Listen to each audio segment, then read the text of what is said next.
মার্চের 25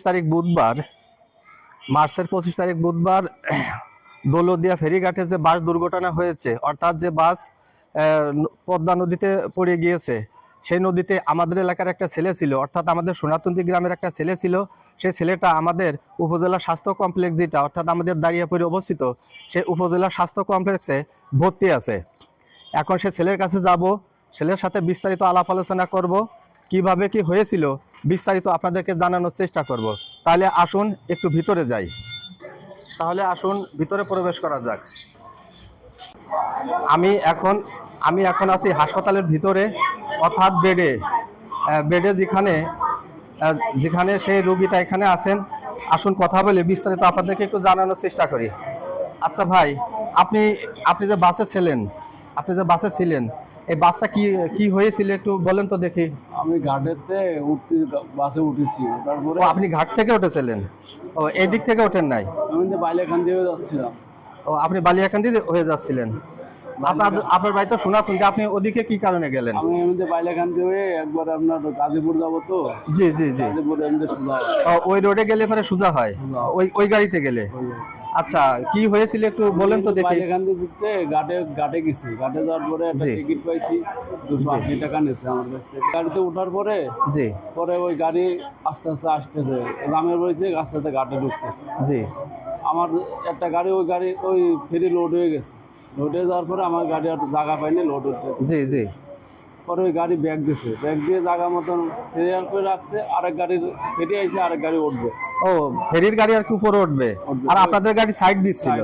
আচ্ছা। ওই সাইড দিয়ে গাড়ি বন্ধ করে থইছে। ওই গাড়ি যে গাড়িটা উঠবে, সে গাড়িটা আর উঠতে পারতেছে না, জায়গা পাচ্ছে না। আর ও আবার ব্যাগ দিয়ে দানি চাপাই দিয়ে কি করতে, দানি চাপাই দিয়ে ব্রেক দিয়েছে, ব্রেকে কাজ করে নাই। আচ্ছা, উনি কি ইচ্ছা করলে ডান পাশে ঘোরাতে পারতো না? ডান পাশে যদি যাইতো তাহলে আপনার ফেরির ভিতরে চলে যেত, ফেরিতে ক্ষতি হইতো। হ্যাঁ, ফেরিতে ঢুকে যেত, কিন্তু ও লাফ মারছে।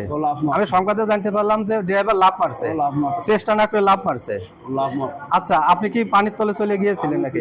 50 ফুট পানির তলে চলে গেছি। আচ্ছা, তারপরে কি বেরিয়েছিলেন কি দরজা দিয়ে না জানালা দিয়ে?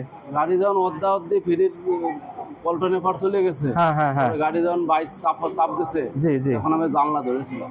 ও, জানলা ধরেছিলেন? জানলা ধরেছিলাম বলে ওই জানলা ফাঁকা ছিল, ফাঁকাতে বাড়িতে গেছি। আচ্ছা, ওই জানলার ফাঁকা দিয়ে বেরিয়ে গিয়েছিলেন। আচ্ছা, কতজন যাত্রী ছিল গাড়িতে? 60 জন লোক। 60 জন? 52 সিট। 52 সিট, হ্যাঁ। বুড়ো বাচ্চা কাচ্চা আছে। আচ্ছা, সম্পূর্ণ সিটি কি জোড়া ছিল? সব সিটে লোক ছিল।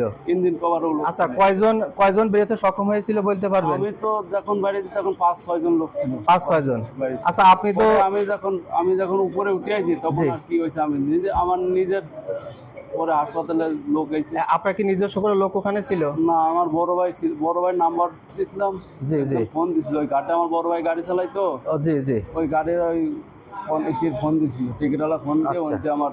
আচ্ছা, বাসে কি মহিলা যাত্রী বেশি ছিল নাকি পুরুষ যাত্রী বেশি ছিল? বেশি ছিল, মহিলা যাত্রী বেশি ছিল, যে কারণে ক্ষয়ক্ষতিটা বেশি হয়েছে।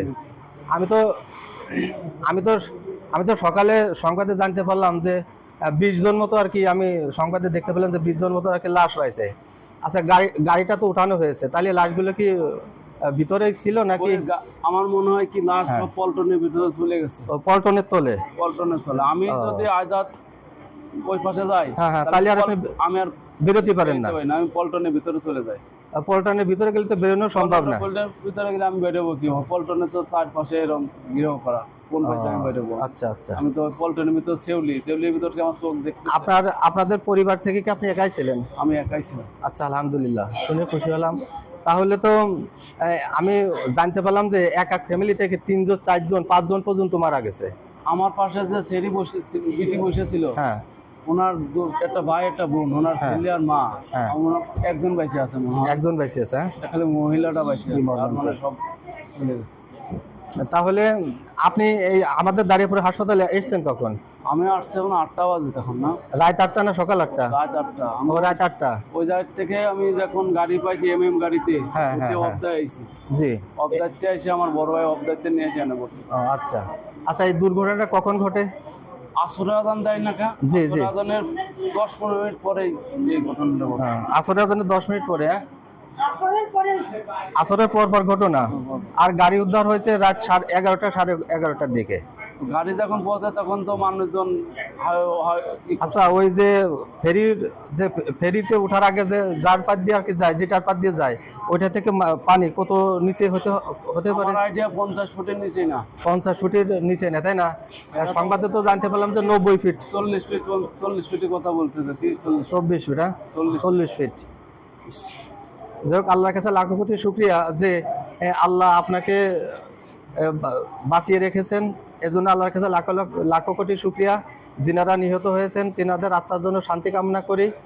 আল্লাহ যেন সবাইকে বেহেশত নসিব দান করেন, এবং যিনারা বেঁচে আছেন তিনারা যেন দ্রুত সুস্থ হয়ে ওঠেন, আল্লাহর কাছে সেই কামনা করি।